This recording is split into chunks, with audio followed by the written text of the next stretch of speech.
గురించి 110వ జయంతి మనం జరుపుకుంటున్నాము. అందులో భాగంగా మరి ఇక్కడ ఉన్నటువంటి పెద్దలు కూడా మరి ఇక్కడ వచ్చినటువంటి వాళ్ళు కూడా సాధ్యమైనంత వరకు అంటే నాతో కూడా మామూలుగా మనం అంబేద్కర్ గారి జయంతినే ఎక్కువ జరుపుకుంటాము. ఎక్కువ శాతము మనం అంబేద్కర్ గారి గురించి మాట్లాడతాము. చాలా మందికి అనేక మంది మహనీయుల గురించి తెలియదు. బాబు జగజీవన్ రాము ఆయన ఏదో మొత్తానికి ఆజాద దండ వేస్తారు, దేశాచార దండ వేస్తారు, ఆయనతో పాటు కొంతమంది వస్తారు దండలు వేస్తారు పోతారని చెప్పేసి అని అనుకుంటున్నాం. కానీ నిజంగా ఆయన జీవిత చరిత్ర చూస్తే చాలా భయంకరమైనటువంటి అవమానాలు ఎదుర్కొన్నారు. అంబేద్కర్ గారు ఎలాంటి అవమానాలు ఎదుర్కొన్నారో జగజీవన్ రామ్ గారు కూడా అనేక అవమానాన్ని, అంటరాంతనాన్ని, అస్పృశ్యతను ఆయన ఎదుర్కొన్నారు. అంతేకాకుండా ఆ అవమానాన్ని ఎదుర్కొంటూ దాదాపు మన కోసం ఒక గట్టి ప్రశ్న చేయబోనే దాదాపు 100 సంవత్సరాల క్రితమే ఆయన మంచి చదువులు చదివి మరి అనేక మంచి పదవులను అలంకరించి మరి మన జాతి కోసం పోరాటం చేసినటువంటి గొప్ప వజ్రాయుధం బాబు జగజీవన్ రామ్ గారు.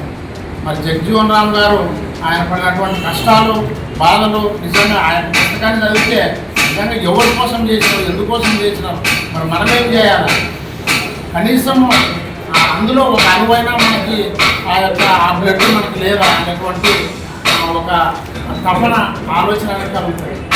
కాబట్టి నేటికి ఆ మహానుభావులు మరి మన దళిత కులాల కోసం, సబ్బండ వర్ణాల కోసం, అనగారిన కులాల కోసం మరి అభివృద్ధి చేయాలని చెప్పేసి మన వాళ్ళు మార్చాలా, మరి సమాజంలో మనిషిగా మనిషిగా చూడాలనేటువంటి ఉద్దేశంతో వాళ్ళు అనేక పుస్తకాలు రాసి పోరాటం చేసి కష్టపడితే మనం ఈరోజు దాదాపు ఎంతమంది మనలో స్పందన వస్తుంది అనేటువంటిది మనం కూడా కొంత తెలుసుకోవాల్సిన అవసరం ఉంది.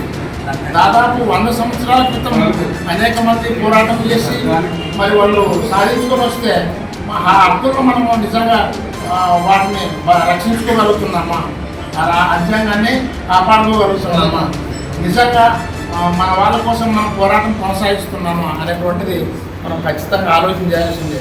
ఆ రోజు 100 సంవత్సరాల క్రితము అంటరాంతరం అస్పృశ్యతలు ఉంటూ ఆ రకంగా అవమానింపబడుతూ మన గొప్ప చదువులు చదివినటువంటి ఆ వ్యక్తి మరి ఈరోజు 100 సంవత్సరాల తర్వాత మనలో ఎలాంటి మార్పు వచ్చిందని చెప్పేసి మనం కూడా ఆలోచించాల్సిన అవసరం ఉంది.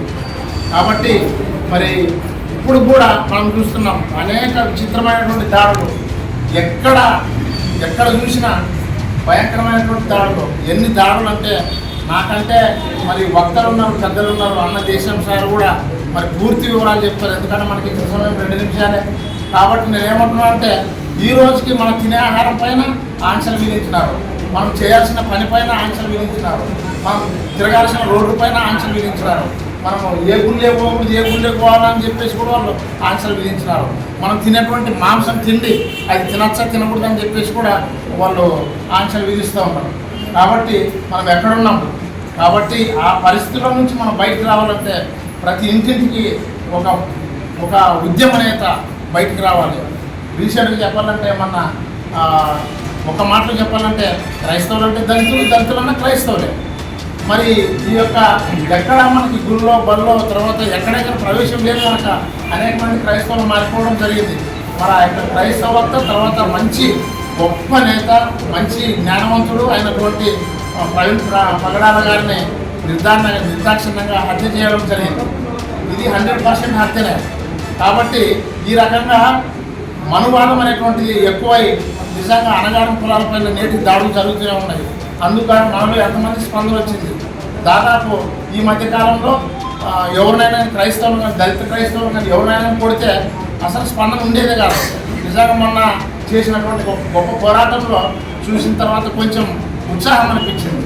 నిజంగా ఖచ్చితంగా ఆ యొక్క చైతన్యం వస్తుంది మనలో, ఖచ్చితంగా తయారవుతారు, ఖచ్చితంగా కొన్ని పుస్తకాలు చదవగలుగుతారు, ప్రతి ఇంట్లో ఒక నాయకుడు తయారవుతాడు అనేటువంటి ఒక ఇది కొంచెం కనిపిస్తూ ఉంది. కాబట్టి దయచేసి మిత్రులారా, మన పెద్దలు నాకంటే పెద్దలు ఉన్నారు, వాళ్ళు మాట్లాడతారు.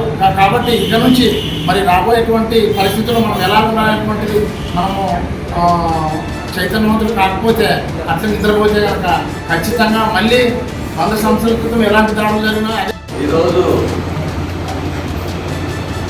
అంబేద్కర్ జగజీవన్ రావు గారు ఏప్రిల్ మాసంలో మరి ఏదైతే ఉత్సవ కమిటీ మేము మనమందరం కలిసి దాదాపు 13-14 సంవత్సరాలు గడుస్తూ ఉన్నప్పటికీ మీరు వేదికను అలంకరించిన పెద్దలందరూ కూడా పేరు పేరున ధన్యవాదాలు. అదేవిధంగా మరి నందవరం మండలం, కొనిగల్ల మండలం, ఎంపీటూరు మండలం, టౌను, మంత్రాలయం మండలం వచ్చిన పెద్దలందరూ కూడా ధన్యవాదాలు. ముఖ్యంగా ప్రతి గ్రామం నుంచి అంబేద్కర్ ఉత్సవాల కమిటీలో మరి ఎందుకోసమో వీళ్ళు చేస్తూ ఉన్నారు, ఎందుకు పోవాలనే ఉద్దేశము మీకు అందరికి తెలిసిన విషయమే. ఇది స్వార్థం కాదు. సమాజంలో మరి ఉండబడే మన అట్టడుగు వర్గాల 59 కులాలు, ఉప కులాల కోసము ఈ సంఘము 13 సంవత్సరాలు సుదీర్ఘంగా మరి అంబేద్కర్, జగజీవన్ రావు గారు, మరి అదేవిధంగా పూలే ఈ ఏప్రిల్ మాసంలో 5వ తారీఖు జగజీవన్ రావు గారు, 11వ తారీఖు జ్యోతిరావు పూలే, 14వ తారీఖు అంబేద్కర్ గారు జయంతి జరుపుతాం. అయితే ఈ మహానీయులను ఎందుకు స్మరించుకోవాలంటే ప్రతి ఒక్కరు ఇక్కడికే రాకముందే మీరు ప్రతి గ్రామంలో కూడా మరి మనమందరం కూడా అక్కడ మరి వాళ్ళకి కోడోలకు మీరు దండేసి అక్కడి నుండి మనం ఇక్కడ కూడా టౌన్లోకి తరలి వస్తే మరి రాబోయే దినాల్లో మరి చాలా మంచిది. ఎందుకంటే గ్రామంలో కూడా అక్కడ కూడా మనకు పేపర్ స్టేట్మెంట్ వస్తుంది, ఇప్పుడు వాట్సాప్లో కూడా వస్తారు. కాబట్టి అంటే అంబేద్కర్ ఆలోచనని, జగజీవన్ రావు గారు ఆలోచనని, పూలే గారు ఆలోచనని ప్రతి గ్రామంలో నుండి ప్రతి టౌన్లోకి మళ్ళిస్తున్నాం. కాబట్టి అక్కడ కూడా మేజర్గా అక్కడ కూడా మన గ్రామీణ ప్రాంతాల్లో కూడా మనమైతే కూడా అక్కడ స్మరించుకోవాలని ఖచ్చితంగా. ఎందుకంటే మనము ఆదివారం ఎందుకు ఆరాధన ఎంత ప్రయాసపడుతున్నామో మరి అదే విధంగా వీళ్ళు ముగ్గురిని మనం ఎందుకోసం స్మరించుకోవాలంటే మనం ఆ స్మరించుకోవడం వల్ల కూడా అక్కడ ఉండే మరి గ్రామ పెత్తందారులు కావచ్చు, ఎవరైనా మన మీద కుల వివక్షగా చూసే వాళ్ళు కూడా అయ్యా మన ఆ రోజుల్లో అంబేద్కర్ గారిని, జగజీవన్ రావు గారిని, పూలే గారిని ఎందుకు స్మరించుకుంటారు, వీళ్ళకి ఏం తెలుసు దీని గురించి, అంబేద్కర్ గురించి రాజ్యాంగం రాసినాడు అనేది అందరూ తెలుస్తుంది. ఎందుకోసం రాసినాడు, ఎవరి కోసం రాసినాడు, ఈ దేశాన్ని పరిపాలన చేసే వాళ్ళందరూ కూడా రాసి అందరి కోసం రాసినాడు. కానీ ఇవాళ మాలా మాదిగలు, ఎరుకుల, డక్కల, చిందు 59 కులాలకే అడ్డపెట్టారు. అయితే ఈ రిజర్వేషన్ అంబేద్కర్ ఎప్పుడైతే రాసినాడో, ఆ రాజ్యాంగం ఎప్పుడైతే రాసినాడో ఆయన మహానుభావుడు, ఆయన మన తండ్రి లాంటి వాడు.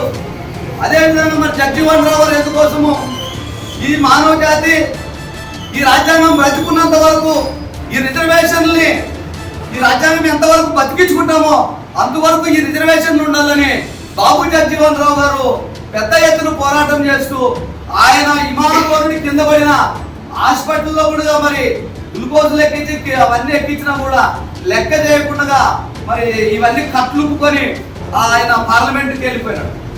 ఈరోజు లాస్ట్ మన రిజర్వేషన్ 10 ఏళ్ళు ముగుస్తా ఉంది. ఆ ముగిసే క్రమంలో మీరు నువ్వు అడ్డుకోవాలి, అడ్డుకోకపోతే మన రిజర్వేషన్ ఈ రోజు కట్ అయిపోతా ఉంది. కాబట్టి అట్లాంటి త్యాగ పురుషుల్ని మనం స్మరించుకోలేకపోతే